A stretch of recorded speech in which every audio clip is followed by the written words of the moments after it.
Uma boa tarde a todos.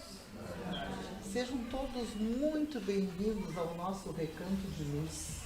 Sintam-se abraçados, sintam-se acolhidos, pois desde que aqui chegamos, quando passamos pelo portão, já somos acompanhados por um espírito do bem que nos acompanha até aqui dentro, nos tratando a cada um de acordo com as suas necessidades. Então todos nós aqui estamos recebendo, por isso o silêncio é muito importante. A espiritualidade necessita do silêncio para que o trabalho possa ser feito. Às vezes até cirurgias são realizadas neste período em que estamos aqui aguardando começar a reunião. Vou começar de praxe, sempre dando uns recadinhos. Como vocês sabem, estamos chegando no final do mês, início do mês, novas cestas fazemos para as 70 famílias a qual estamos acolhendo no momento, e onde ainda temos uma grande fila de espera. Então pedimos a todos aqueles que possam colaborar com 1 quilo de alimento ou algum material de higiene e limpeza, qualquer desses itens, tudo é muito bem-vindo. O departamento agradece, tá? A área da ação social agradece muito pela colaboração de todos. E o brechó continua sempre recebendo doações. Nós recebemos doações de todos os tipos, desde roupas, louças, até móveis, quando alguém tem que esteja, qualquer dessas coisas que esteja em bom uso. Tá? Coisas que eu consigo usar ainda, mas não quero mais. Aí nós aceitamos, nós não temos espaço físico, mas nós temos um grupo de clientes do brechó, a qual nós publicamos quando é algum móvel, alguma coisa maior, fogão, geladeira, e em seguida ele é vendido e perto, sem ficar atrapalhando na casa de ninguém. Então, como todos vocês sabem, outubro para nós aqui no Recanto é o mês que nós dedicamos às nossas crianças e aos nossos jovens, que são os futuros trabalhadores dessa casa, como nós temos hoje como recepcionista, uma evangelizanda, a Ana Francisca. E agora eu vou chamar uma evangelizadora, a Cleusa, que ela possa vir fazer uma prece de abertura, para que depois a Elci conduza a nossa exposição.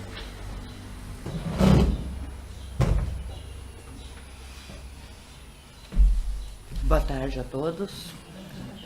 Eu gostaria de convidar a todos para a gente agora se asserenar e levar o nosso pensamento e nos conectarmos com o nosso Pai, com o nosso Mestre Jesus e com os bons amigos que estão trabalhando nesse momento, como a Mábia falou, nos trazendo toda a energia necessária, sabedores que são das necessidades de cada um de nós que estamos aqui dentro. E eu gostaria também de convidá-los a essa prece a uma reflexão de como a nossa caminhada nesse plano pode ser bem mais simples do que a gente costuma pensar, porque a gente gosta de complicar as coisas, de achar tudo muito difícil, e a nossa caminhada às vezes fica pesada. Nós temos uma tendência, nesse sentido, uma vez que nós somos espíritos imperfeitos ainda, a caminho da nossa evolução. Então, que nós pudéssemos refletir com pouquinhas coisas, como a gente pode ter uma caminhada mais alegre, mais leve, mais suave no caminho para nosso melhoramento, nosso aprimoramento. A prece maior é ser feliz por nada, agradecer por tão pouco, é amar até quem não nos ama, é respeitar os limites, os medos, as diferenças, é perdoar as ofensas, os erros, os espinhos, é ter os olhos voltados para o sol, é ter o coração tranquilo, é levar a esperança onde a flor da vida já secou faz tempo. A prece maior a gente não faz de joelho, a gente faz sorrindo. Muito obrigado. Que assim seja. Que assim seja. Boa tarde a todos, sejam todos muito bem-vindos. Já sabemos que estamos bem aconchegados, acompanhados pelos nossos amigos espirituais desta casa, nossa equipe espiritual que está sempre conosco. Então, durante o mês de outubro, nós nos dedicamos nas nossas exposições doutrinárias ao tema de evangelização, já que nós temos o mês das crianças, né? Então, todas as nossas exposições são relativas à evangelização. E o nosso tema de hoje, que também é relativo à evangelização, ele trata do papel da família na evangelização. Então, nós vamos estudar um pouquinho, vamos acompanhar esse estudo e vamos refletir qual o papel, então, da família, dos pais, da família em si, na evangelização. Então, Hermínio de Miranda, em seu livro Nossos Filhos São Espíritos, que é um livrinho muito bom, por sinal, ele nos diz que, antes de mais nada, nós precisamos saber, se nós não sabemos, ou lembrar, né? Se nós lembramos, se nós já sabemos, é só lembrar que esses espíritos, ou essas almas, que nos são confiados como filhos, embalados em corpos físicos, esses corpos que nós pais, lhes proporcionamos, através do processo gerador, né? Eles não são criados novinhos. Não, eles não são zerados. Eles já existiram antes. Eles existiram em algum lugar. Eles têm uma biografia pessoal. Eles trazem vivências e experiências, esses espíritos trazem. E aqui eles aportam para reviver e não viver, porque eles já viveram antes. Então, portanto, eles estão renascendo e não nascendo.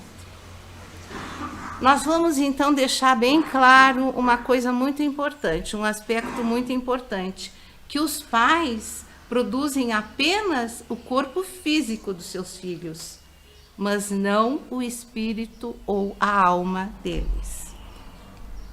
Então, essa é a inquestionável verdade, né? Nossos filhos, tanto quanto nós mesmos, eles são seres humanos que já viveram antes. E por isso eles trazem em si um passado de experiências, de equívocos, de conquistas, de realizações. E, consequentemente, como são espíritos em busca da evolução, como todos nós, né? Eles trazem um programa que eles elaboraram na espiritualidade antes de reencarnar. E esse programa, para ser executado aqui, junto de nós, na nossa família. Eles renascem, como nós já dissemos, eles nascem de novo, né? Para adquirir conhecimentos para o cérebro, para o intelecto e para o coração, que é a moral. Então, a criança, na verdade, ela tem que fazer um reaprendizado da vida, né? Nas condições em que renasceu, naquele meio social, meio sociopolítico e no meio familiar que nasceu, a família em que nasceu. E aí fica a pergunta, né? Como que estão renascendo nossos filhos e netos hoje? Aqui a gente já inclui netos, porque quantos de nós aqui que já somos avós, né? Então, como que estão renascendo?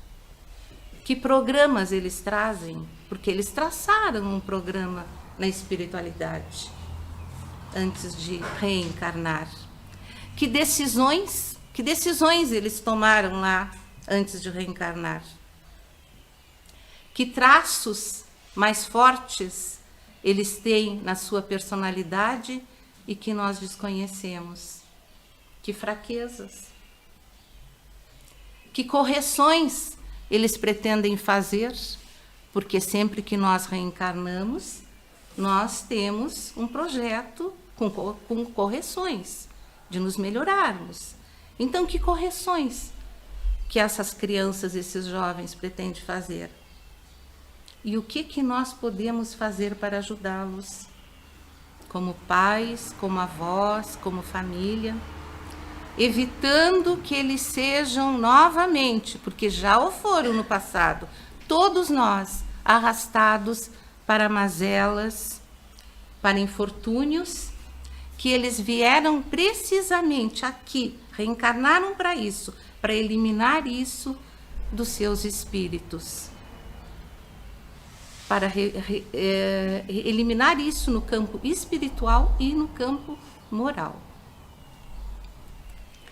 E Hermínio de Miranda ainda nos diz que tem uma sólida razão para que o espírito reencarnado ele viva um período em que ele se torna mais suscetível à influência e ao aconselhamento orientador. E este período é a infância. E a lembrança consciente do passado, da outra vida de cada indivíduo, de cada um de nós, ela vai se apagando no momento em que nós despertamos no corpo físico. Desce aquele véu do esquecimento que a gente sempre fala aqui. Então, regredido à infância espiritual, o espírito costuma ser simples, autêntico, espontâneo, e assim são as nossas crianças. Nós, em toda a nossa existência, nós sempre estamos abertos, sujeitos a certo grau de influência externa, de influência alheia, mas em nenhum momento isso se faz tão evidente como durante a infância. O adulto, então, responsável por esse espírito em corpo de criança que chegou, o adulto, o pai, a mãe, enfim, ele deve estar preparado para encaminhá-lo para o bem e para o amor, percebendo suas tendências, observando e redirecionando, se assim for preciso, aos caminhos do bem. Então, tendências e aptidões inerentes ao adiantamento espiritual do espírito, desse espírito reencarnante, nosso filho, encontram-se camufladas e só paulatinamente que aflorarão. Só vão se mostrar aos poucos, paulatinamente. E exigem, portanto, a intervenção educativa desde o berço, desde muito, muito cedo mesmo. É um compromisso assumido, sim, por esse pai, por essa mãe, por esse responsável, lá na espiritualidade. Porque os pais assumem esses compromissos com esses espíritos que vão reencarnar nas suas famílias. E é certo que a criança, como espírito reencarnado, que recomeça uma nova aprendizagem na matéria, ela traz uma bagagem acumulada, ela traz de outras encarnações, ela vem evoluindo, o espírito vem evoluindo, mas ela precisa de uma orientação no início da nova jornada que ela começa, no início da nova encarnação. Então, a principal finalidade do espírito é nascer outra vez. É bem simples, né? E ser educado novamente, continuar a sua educação, com as correções necessárias e para a aquisição de novos valores e conhecimentos.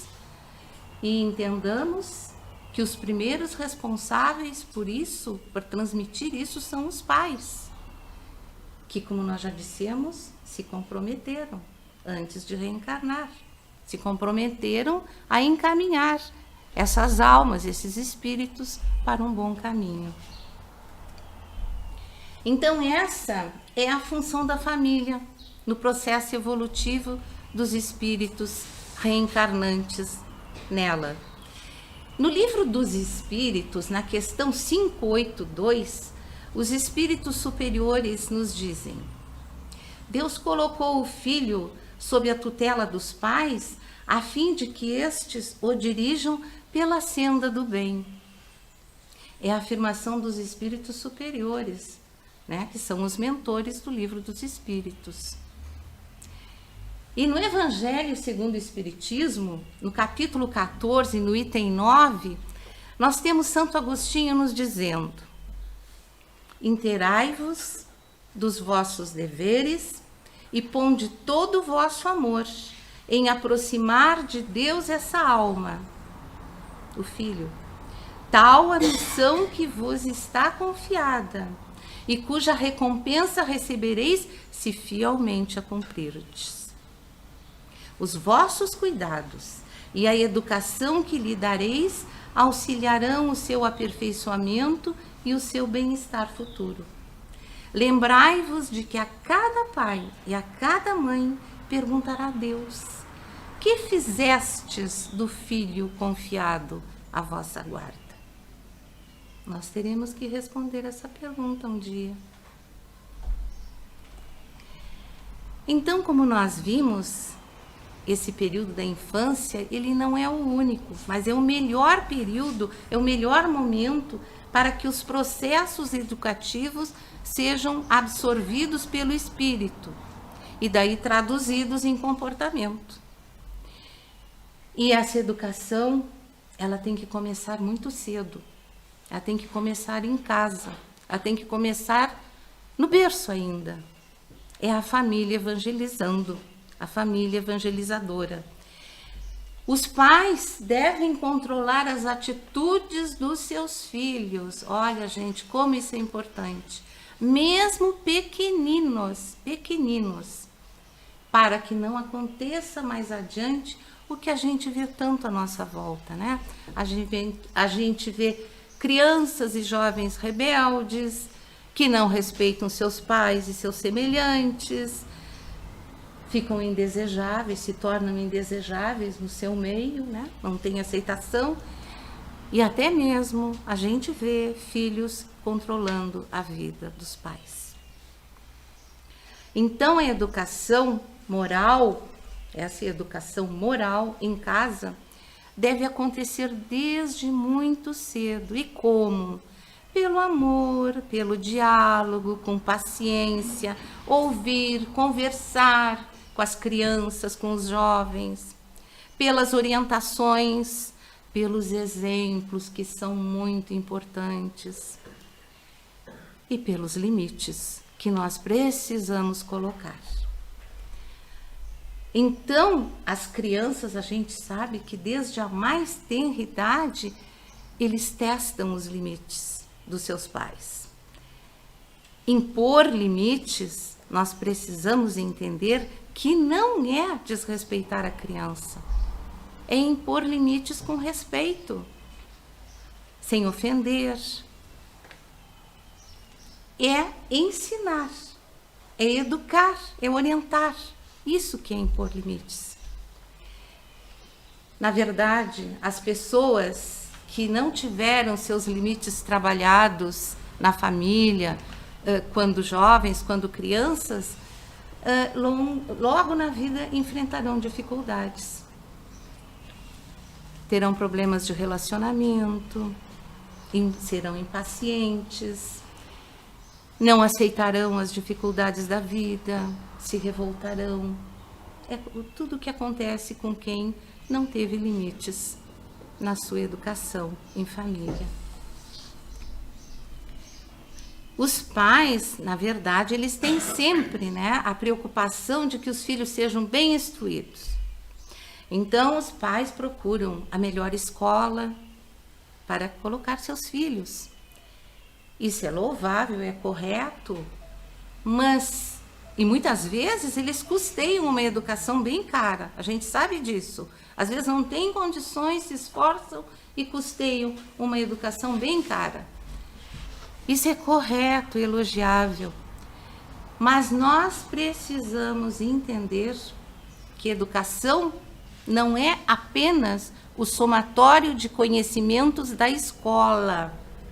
Não. Mas é um processo mais amplo.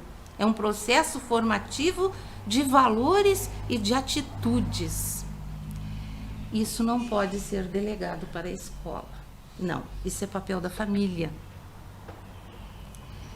No Livro dos Espíritos, na questão 917, no capítulo 12, que fala da perfeição moral, os espíritos superiores ressaltam o seguinte, eles dizem: é pela educação que se dará a melhoria do homem, mas não por essa educação que tende a fazer homens instruídos, mas pela que tende a fazer homens de bem.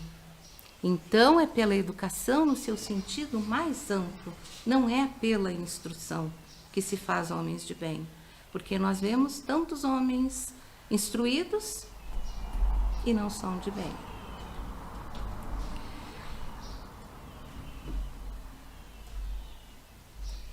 Emmanuel, no livro Consolador, ele explica que até os 7 anos de idade, o espírito reencarnado se encontra em fase de adaptação à nova vida. E por não existir uma adaptação perfeita entre ele, o espírito, e a matéria orgânica, seu corpo físico, é uma individualidade extremamente suscetível de receber as influências exteriores, a fim de consolidar os princípios renovadores para trilhar um caminho novo na vida, um caminho novo na encarnação. Então, assim, pela importância dos primeiros anos da vida da criança, para ela apreender ensinamentos que irão moldar o seu caráter, se recomenda que desde cedo, então, a família tenha um olhar muito atento à educação das crianças, à educação dos seus filhos. E será uma educação que se baseie no amor e no respeito ao próximo. Isso é básico, é fundamental. Ainda no livro Consolador, Emmanuel nos diz que os pais devem preparar os filhos para o trabalho e para a luta que os esperam. Olha, gente, como é importante isso. Desde os primeiros anos, continua Emmanuel, devem ensinar as crianças a fugirem do abismo da liberdade, controlando-lhes as atitudes e consertando-lhes as disposições mentais, pois que essa é a ocasião mais propícia à edificação das bases de uma vida. Então, aqui, quando Emmanuel nos diz, desde os primeiros anos, devem ensinar as crianças a fugirem do abismo da liberdade. O que é o abismo da liberdade? É o livre-arbítrio, de que todos nós somos portadores. Livre-arbítrio que nos possibilita fazer escolhas. Escolher o bem, escolher o mal.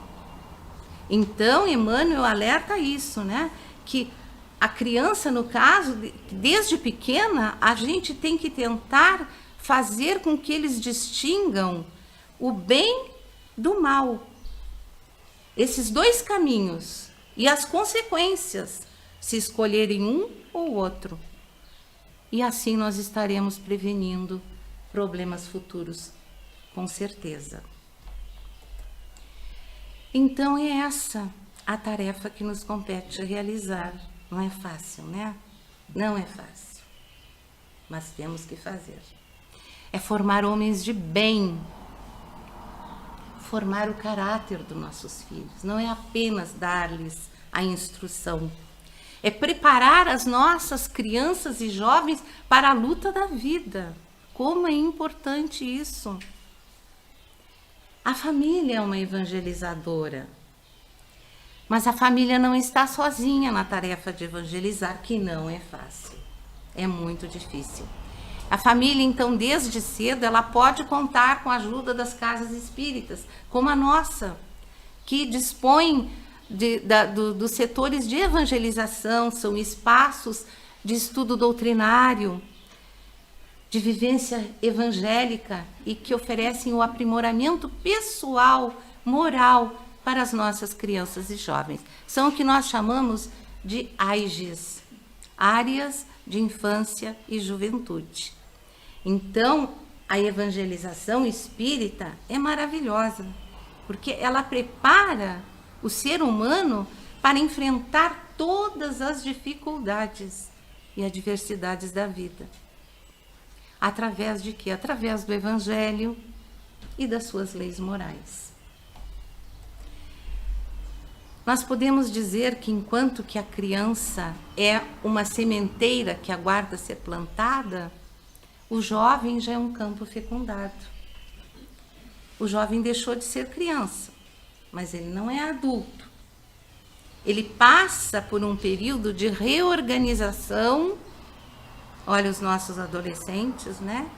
Que se inicia com indecisões, com inquietações, para depois, então, mais adiante, amadurecer e daí alcançar uma reflexão dos valores que o cercam, sobre o mundo, sobre a sua existência. Então, a evangelização, ela contempla e auxilia em todas essas fases da existência, desde a infância até a juventude. Bezerra de Menezes, no livro Sublime Sementeira, que é a autoria de Miriam Duzy, editado pela FEB, Federação Espírita Brasileira, ele responde a uma pergunta sobre o encaminhamento dos filhos à evangelização. É bem interessante. Ele responde a uma pergunta. Então, lhe é perguntado: que orientações os amigos espirituais dariam aos pais espíritas em relação ao encaminhamento dos filhos à escola de evangelização dos centros espíritas? E Bezerra de Menezes então responde: conquanto seja o lar a escola por excelência, onde a criatura deva receber os mais amplos favores da educação, burilando-lhe o sentimento e o caráter, não desconhecemos a imperiosidade de os pais buscarem noutras instituições sociais o justo apoio à educação da prole. E assim deverão encaminhar os filhos, no período oportuno, para a escola do saber, viabilizando-lhes a instrução. Entretanto, jamais deverão descuidar-se de aproximá-los dos serviços de evangelização, em cujas abençoadas atividades se propiciará a formação espiritual da criança e do jovem diante do porvir. Há pais espíritas, continua Bezerra de Menezes, há pais espíritas que erroneamente têm deixado, em nome da liberdade do livre-arbítrio, que os filhos avancem na idade cronológica para então escolherem este ou aquele caminho religioso que lhes complementem a conquista educativa no mundo. Tal medida tem gerado sofrimento e desespero, luto e mágoa, inconformação e dor. Porque uma vez perdido o ensejo educativo na idade propícia à sementeira evangélica, os corações se mostram endurecidos, qual terra ressequida, árida, rebelde ao bom plantio, desperdiçando-se valioso período de ajuda e orientação. É então que somente a dor, a duros golpes provacionais, pode despertar para refazer e construir. Então são palavras de Bezerra de Menezes, lembrando, né, daquela máxima: o que não se aprende pelo amor, se aprende pela dor. Então, reforçando as palavras de Bezerra de Menezes, nós vamos repetir palavras que já foram ditas aqui nessa casa. Não lembramos por quem, mas talvez mais de um colega. Não nos demoremos em apresentar Jesus para os nossos filhos. não permitamos que eles caminhem pelo mundo sem fé, sem a orientação, sem a sustentação, sem o amparo que somente a doutrina de amor de Jesus lhes proporcionará. Então, plantada essa semente de amor que o Evangelho nos oferece através da evangelização na família, evangelização na casa espírita, turbulências poderão acontecer na vida dos nossos jovens, porque nossas provações são inevitáveis, fazem parte da nossa vida. E os perigos no mundo são muitos. Mas o enfrentamento das dificuldades por parte dos nossos jovens na jornada terrena será mais fácil, será vitorioso. E nós estaremos, assim, evitando, com essa ação preventiva da evangelização, derrocadas no erro, novos desastres morais que já aconteceram em outras vidas, e responsáveis, que serão responsáveis por maiores provações e sofrimentos para esses jovens logo adiante. A nossa casa, o nosso recanto de luz, está de portas abertas para oferecer, através das nossas evangelizadoras. Aqui temos uma, não sei se temos mais aqui. Não, só uma hoje, né? Então, nós homenageamos a todas através da nossa evangelizadora que está aqui presente. Então, a nossa casa oferece, através de todas essas educadoras, essas evangelizadoras, que são preparadas para essa tarefa, a oportunidade de levar as crianças e os jovens, nossas crianças, nossos filhos, nossos jovens, a compreensão e vivência dos valores morais das leis de Deus. É um trabalho amoroso, dedicado, repleto de possibilidades e reconstruções, quando se fizerem necessárias, também correções. E isso com certeza será valioso para o trabalho, né? A trabalho da família e a caminhada dos nossos jovens nessa jornada terrena. Então serão sementes, né, que serão plantadas e que germinarão a seu tempo. Então todas as sextas-feiras, às 20 horas, lá em cima, no segundo piso, nós temos esse encontro, das 20 às 21 horas. Tragam seus filhos, tragam seus netos, aí os avós, convidem, espalhem essa informação, tragam amigos e vamos, então, evangelizar. A família precisa evangelizar. O mundo precisa evangelizar. Nós sabemos. O mundo precisa melhorar. Que assim seja. Muita paz.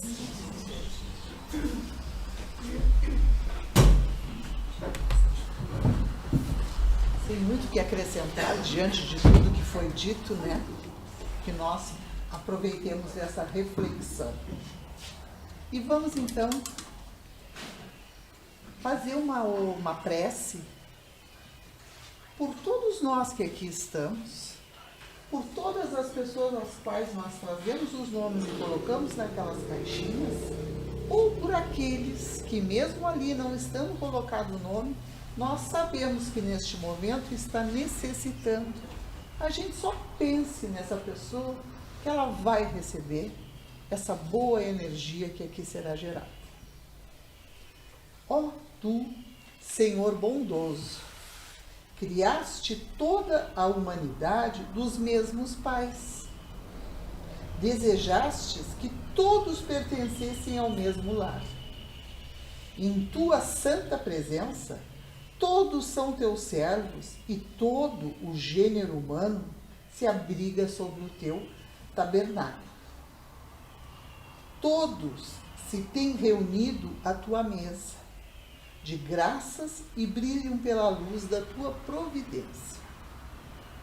Ó Deus, és bondoso para com todos, provês a todos, amparas a todos e a todos concedes vida. De ti, todos os seres recebem faculdades e talentos. Todos estão submersos no oceano da tua misericórdia. Ó tu, Senhor bondoso, une todos, faze as religiões concordarem e torna as nações uma só, que considerem-se todos como uma única família e tenham a terra como um só lar, que se associem em união e acordo. Ó Deus, ergue o estandarte da unicidade do gênero humano. Ó Deus, estabelece a suprema paz. Enlaça os corações, ó Deus. Ó tu, Pai bondoso, extasia os corações com fragrância do teu amor.